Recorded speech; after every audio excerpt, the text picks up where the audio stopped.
সানমুখে মধুর হাসি, সানমুখে মধুর হাসি, দেওয়াল্লা বানাইল রে মোরে সম্পানের মাঝি।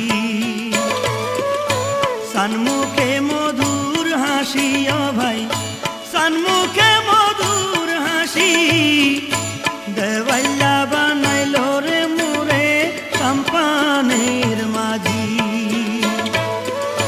দেওয়াল্লা বানাইল রে মোরে সম্পানের মাঝি। কুতুবদিয়ার দক্ষিণে দ্বারে সম্পানওয়ালার ঘর,